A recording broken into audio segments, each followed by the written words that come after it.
Imagine for a moment that one of the greatest spiritual guides who ever lived was not who tradition told you to believe in. What if the narrative carefully shaped by centuries left out the one whose insights could have unraveled everything we thought we knew? Across generations, Mary Magdalene has worn the label of the penitent, the woman redeemed by Jesus' mercy, a figure shrouded in remorse. But what if that is merely a sliver of the reality, a role crafted to obscure not only her true nature, but your own? Buried beneath ages of doctrine and dogmatic belief, another Magdalene waits to be rediscovered. Far from the sidelines, she was central, not a supporting character, but perhaps the vital key withheld from humanity's collective memory. Yet, Magdalene's message endures, subtle, elusive, echoing through lost scriptures and forbidden writings. In those scattered remnants, she speaks not of temples and priests, but of a journey that begins within, freedom from darkness, and a path ascending toward the divine through the sanctuary of your own soul. Why rewrite her legend? Why strip the sacred number 13, her number woven into the lunar rhythm and marked by ancient wisdom, of its positive mystery, and recast it as a symbol of misfortune? Maybe because what she held was a truth of union, of equilibrium, of remembrance, so powerful it could reawaken the world. Deep within, you've known the dominant story wasn't complete. For sometimes what Magdalene embodied cannot be captured in words, only felt, only remembered, which is why you are drawn here now. Let us journey into the scattered traces of Magdalene's hidden wisdom, teachings that for centuries power sought to snuff out. We will rekindle the vision she carried, a vision of sacred partnership, a joining long consigned to oblivion, and discover why her presence is more essential now than ever before. What lies ahead is not merely another tale about Magdalene, but a mirror, offering you a rare glimpse of the piece you've sensed missing, not just from Christ's story, but from your own. To truly see Magdalene, we must step beyond the familiar glow of stained glass and rote sermons. The image you were handed was not the Magdalene revered by those who stood beside Jesus himself. The canonized Gospels depict her as one from whom 7 demons were expelled. Yet, she doesn't just linger in the background. She remains at the foot of the cross when others scatter. She watches where Jesus is laid, and she is the first to witness resurrection's dawn. Consider this.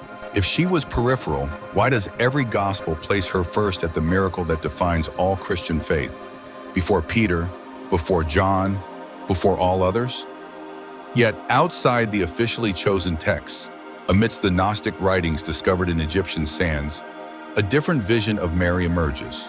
In the gospel named after her, she is not the penitent, but the disciple who grasped Jesus' teachings most deeply. At the Master's departure, it is Mary who consoles, offering hidden wisdom. The Gospel of Philip moves further still, calling her Christ's companion, hinting at a closeness that aroused jealousy among the men. These are not traces of the marginal. They are the veiled threads of a sacred communion. Why was she erased? To answer, we must peer into the turbulence of early Christianity, a time when countless worldviews clashed. Some clung to salvation as obedience. Others, like the Gnostics, believed redemption arrived through knowledge, the kindling of divinity within. Mary Magdalene's voice harmonized with the latter.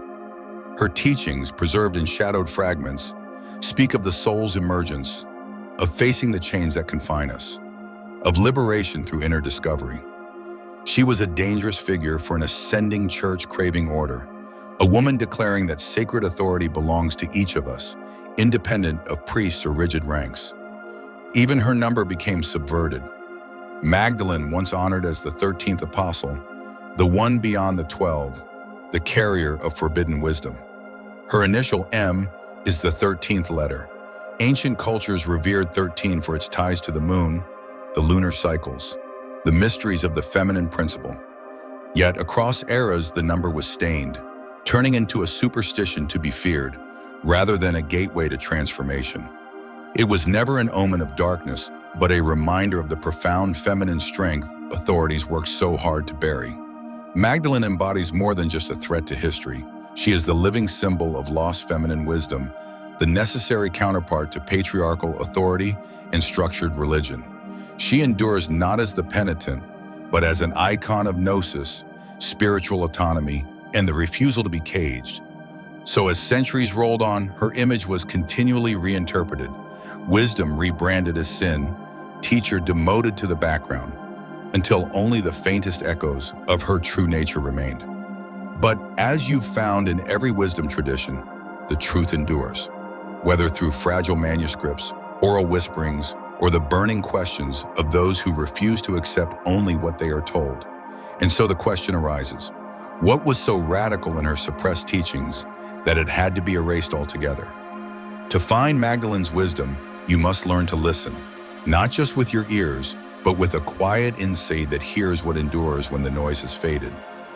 In the Gospel of Mary, after Jesus departs, the disciples despair, afraid of the world, of authority, of all that comes next. Here, Mary rises. She shares a vision of the soul breaking free, ascending beyond its bondage, not through blind adherence, but through a fierce, luminous self-knowing. She declares that the Son of Humanity is not a distant deity, but an indwelling presence. Her lesson, salvation is not awarded by outer power, but awakened when you remember the truth at your core. She issues a challenge, one that would have rattled those hungry for control. Lay down no more commands, add no extra rules, lest you fall under their weight. Do not construct a faith of captivity. Don't allow living wisdom to be locked behind unyielding laws. In an age moving swiftly towards structure and empire, such words were seismic. A woman declaring the wellspring of the sacred resides within, not meted out by rulers. Even her so-called 7 demons, which Orthodox texts say were cast out, are recast in Magdalene's gospel, not as literal monsters, but as inner shackles, appetites, fears, illusions, arrogance, and greed. The ego cloaks itself as the true self, but the soul always recognizes truth, even when the ego cannot. This is why Magdalene's vision is so vital. She teaches the ascent, the shaking off of every fetter. On the soul's climb, familiar forces rise to challenge. Where do you think you're going? You must remain. We own you. Yet the awakened soul answers with unshakable certainty, I was never yours. I am unbound. Hers is a blueprint for direct knowledge, awakening, and remembrance of who you have always been. Perhaps that is why Peter, in the text, bristles and doubts. How could the teacher reveal secrets to a woman, keeping them from us? Disbelief, rivalry, perhaps even envy, suffuses his words. But another disciple says what lies at the heart of it. If the Savior deemed her worthy, who are we to turn her away? Magdalene offered a path to empowerment, unmediated, direct, bypassing the need for centralized control. History tells us what happens to those who threaten systems built on dominance. They are rewritten, their voices erased. But if you are still, you may sense Magdalene's whisper, reminding you the kingdom is not out there, but latent within, waiting for awakening. Her role was never just about written teachings, but about lived balance. She moved as the healing of a wounded spiritual world. This was the secret most fiercely guarded. Magdalene was not only a disciple, but the living vessel of the principle the world had not learned to embrace, the feminine sacred. While Peter became the stone on which the outer church built itself, emphasizing discipline, hierarchy, and outward observance, Magdalene embodied something subtler, yet equally essential: communion through inner vision, direct experience, and Gnosis. These were not rivals, but parts of a cosmic equation meant to be aligned as masculine and feminine, outward law and inward wisdom. Yet, by banishing the feminine from the center, the balance was lost, and this disharmony shaped the entire spiritual landscape of the West. In the Gospel of Philip, Magdalene is named as Jesus' companion, a term rich in nuance suggesting both spiritual partnership and shared revelation. This is not about mere physical intimacy, but the fusion of souls. In some Gnostic traditions, the bridal chamber was not simple metaphor, but the mystical union, masculine and feminine, Sophia and Christ coming together in divine fullness. Not a romance, but a revelation. Only in this equilibrium can true spiritual ascension occur. Magdalene's lineage did not begin with her meeting with Jesus. The red color of her garments, the alabaster jar she carried, signal a spiritual legacy far older, one that connects her to priestesses of Inanna and Isis, to the archetypes of creation and sacred wisdom. The color red, symbolizing life's force, creativity, and the deep mysteries of the womb. The alabaster jar, a vessel of transformation. These were the marks of initiation. In the number 13, she became the modern torchbearer of secrets as old as the lunar cycles themselves. In mystical circles, Magdalene endures as the priestess of the rose, keeper of wisdom in which body and spirit, sexuality and holiness do not compete but complete each other. Such an idea was anathema to institutional authority, a woman as Christ's spiritual counterpart, a revealer of mysteries, a living echo of goddess traditions at the heart of Christianity itself. So her identity was revised, inverted, the liberator recast as the sinner, the visionary as the object lesson. Theology became politics. History was rewritten by those who seized triumph. Yet her legacy wasn't eradicated. Secret teachings, hushed legends, and esoteric art kept her alive as a symbol of recall, a lost bride, bearer of the wisdom forcibly layered over. Some even whispered she was the feminine reflection of Christ, the necessary half without which the light could not be full, echoing the ancient belief that every savior is incomplete without the presence that balances and mirrors him. Magdalene's story, then, is an invitation to awaken through experience, to reach for the divine not out of distance, but from the knowing that arises in the sanctuary of the heart. She anticipated our doubts. Who are you to speak with authority? Who are you to claim the sacred? But her story is our story, the perpetual dance between conformity and courage, obedience and authenticity, the struggle to remember our own radiance. Ultimately, Magdalene's erasure was never absolute. She is an archetype, part of the eternal cycle. And archetypes are never lost, only waiting to re-emerge at the edge of collective remembrance. How then can we restore these lost pieces of her wisdom to our own journey? The heart of her message was never memorizing laws or reciting verses. It was about turning inward, facing your own illusions, and realizing the Christ light flickers in your own core. Magdalene's vision is not abstract mysticism, but a map for daily living. Each inward struggle mirrors the soul's ascent. Fear, hunger, desire, self-doubt are the very chains she taught us to unfasten. When you hear those inner voices wailing, "You cannot rise, you must remain small," Magdalene answers through you.